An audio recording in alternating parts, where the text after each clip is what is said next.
Hey everyone, today we're going to be talking about subsurface scattering and some more advanced material properties. So just to show you what I'm talking about, I'm going to create a basic scene here with a sphere and an Arnold light. Turn up the exposure and we'll just go ahead and see how that's rendering. So the sphere is very dense and solid, so we're not seeing through it at all. So subsurface scattering is similar to transparency. It's like when you shine a light underneath your finger and your finger glows. It's light traveling through an object and bouncing around within the object itself. Whereas transparency is a little different. It's light passing through the object. So with subsurface, the light is bouncing around inside of the object. With a Lambert, we don't have any subsurface options, so we're going to be using the Arnold standard surface shader. So we'll assign AI standard surface. We have our subsurface options here. So if we turn subsurface all the way up, our sphere now is fully lit by this light. The light is passing through the sphere, bouncing around, and illuminating the right side from the inside. This is a little too much, so I'm going to bring down the scale.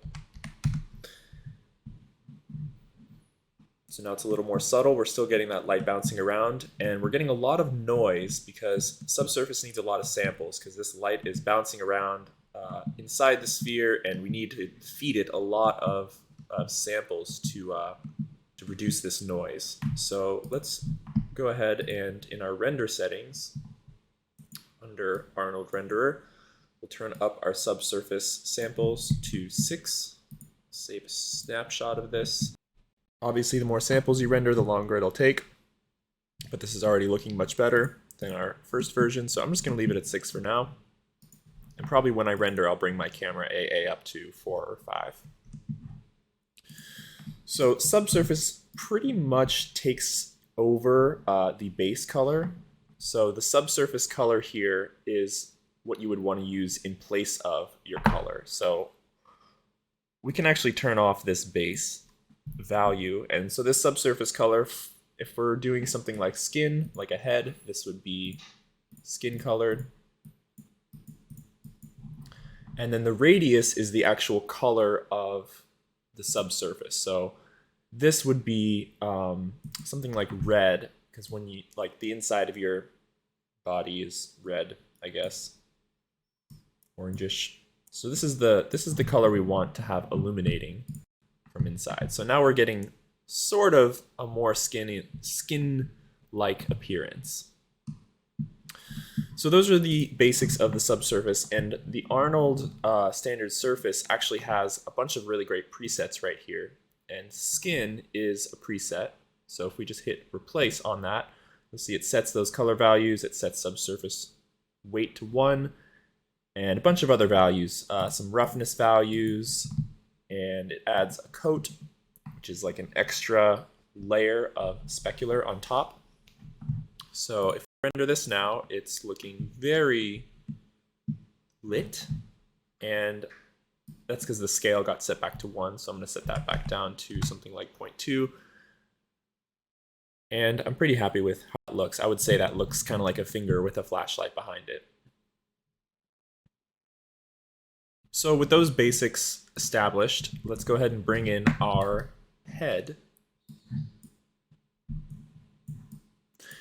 And to light this, we're going to use an HDRI. So we'll create our Arnold Sky Dome light, and we'll plug in a texture to the color.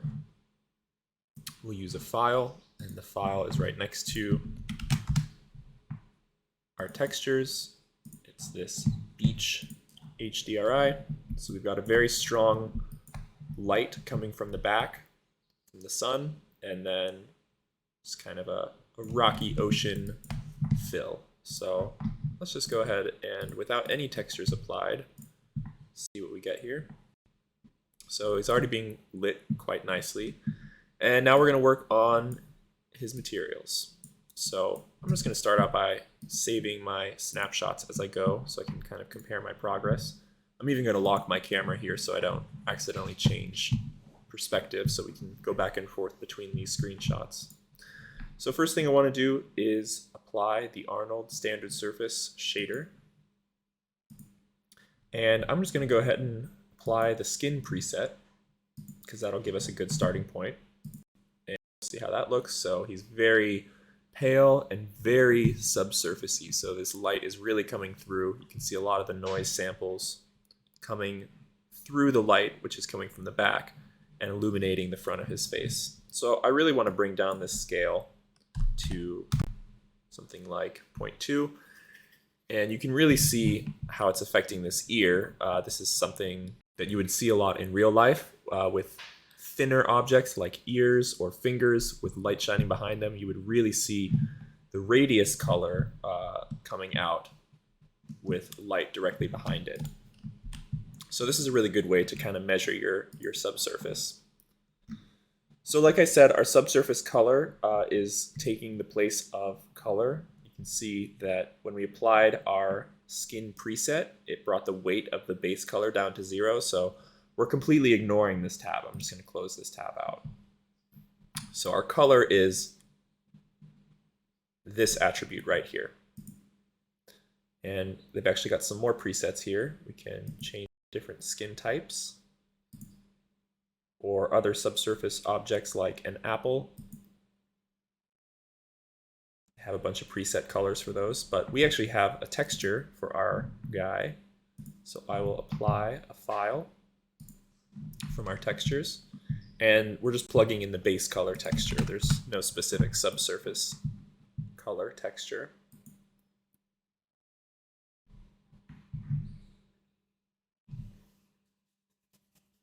And it might take a while to load because it needs to convert that texture to TX format. And first thing I notice is it's pretty dark. And the reason for that is it's interpreting it in the wrong color space. So let's just tick this ignore color space rules and we'll change it to raw color space. So now our texture is coming through in the correct color space. So now we can start messing with the subsurface. I think his ear is way too glowy. So I'm going to bring this scale down even further, down to 0.1, maybe even 0.08. So I'm really doing a minimal amount of subsurface. Before we finalize this, we want to also add our bump map and our specular map. So to work on that, I'm going to turn off our subsurface just by bringing the weight down. So now we just have a solid black colored object to look at. And with the subsurface turned all the way off, I'm still seeing some noise in the sample. So this noise is not coming from the subsurface samples, it's actually coming from our lighting. So we need to increase the number of samples in our sky dome light. So I'll bring that up to 5. Render this again, and we can see that's looking a lot more clear now. I'm also seeing some jagged edges along the mesh. That's because it's pretty low poly. So I can hit 3 on the keyboard to create a smooth mesh preview in Maya. And Arnold will also render that. So now those edges are smoother. It's essentially faking a higher polygon count mesh. So what we want to do first is add our bump map. And I'm going to do that. I'm actually also going to turn off this coat because that's going to confuse us as it's adding another layer of specularity. So we'll turn that back on once we're finished. So to add our bump map, under the geometry tab, we'll add a file to the bump mapping attribute. And we have our normal map file already made. Pause this render here. We'll go into the bump value.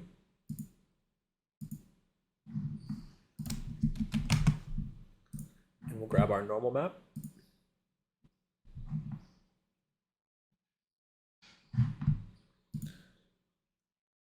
So if we render this, we should just now be seeing some extra detail in the mesh itself, driven by the texture map, giving it some bump.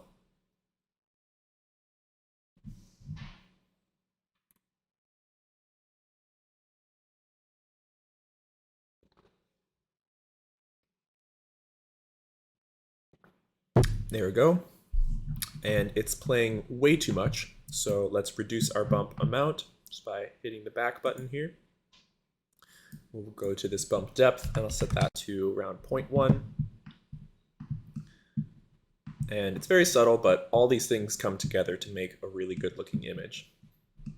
So we've got our subtle amount of bump there. And the last thing we want to add is a specular map. So specularity, we can slide our roughness slider to make it 0%, which is completely specular, which is like a chrome ball. So it's reflecting everything, or 100% rough, which is essentially not reflecting anything. But we don't want this consistent value across the entire head. We want to drive this roughness value with the texture so that the areas of his skin are more specular or less specular depending on the texture. So we have a roughness texture that we'll plug in.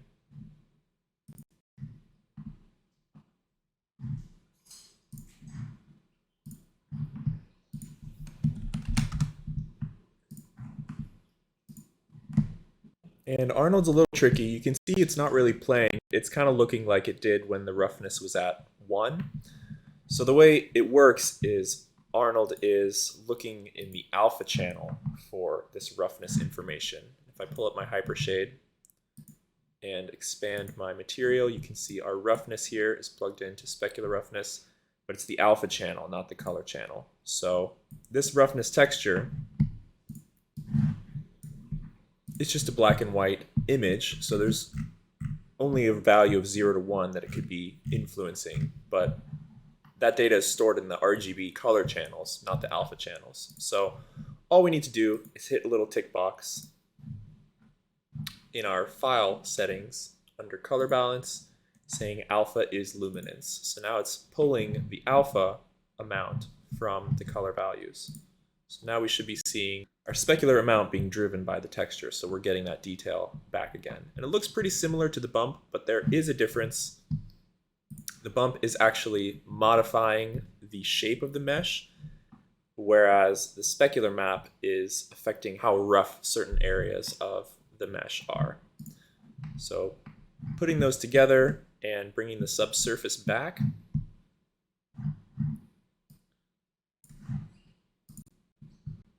should give us some very nice results. I'm going to spin my HDRI around so we can see him lit from the front side.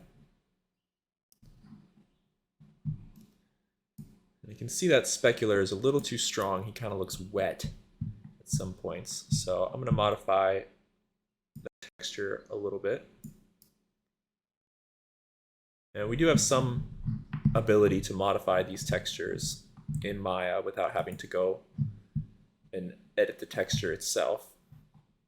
So what we want to do is go into our material in our specular roughness. Here's that file. And we can mess with this alpha gain here. This will reduce the amount. And just so I can see this faster, I'm going to turn my subsurface off again.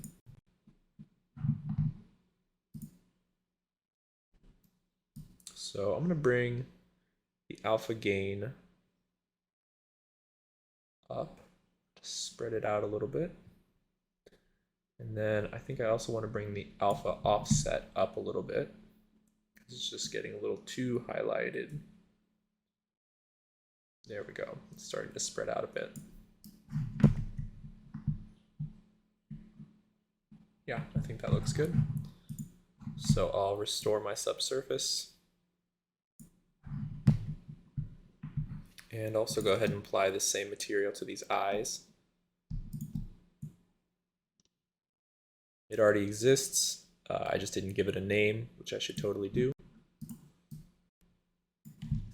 AI head. And it looks like our eyes are not quite right.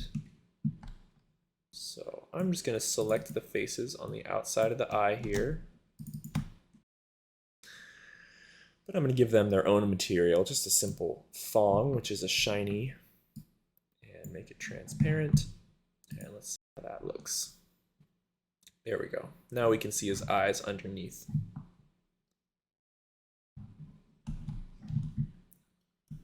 Okay, so we definitely need to bring up our samples. I think our subsurface is still affecting it too much. We're getting very strong red along his edges here. So I'm going to bring my subsurface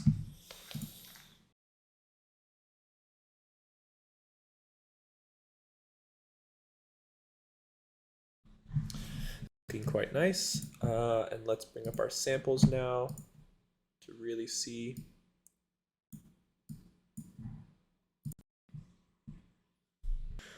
All right, I think that's looking really nice. We've got our subsurface and our bump map and our specular map all playing subtly together to create a really nice looking overall render. So if you just save out a snapshot of this, that can be what you turn in. Just make sure you have your bump map, your specular, and your subsurface all applied.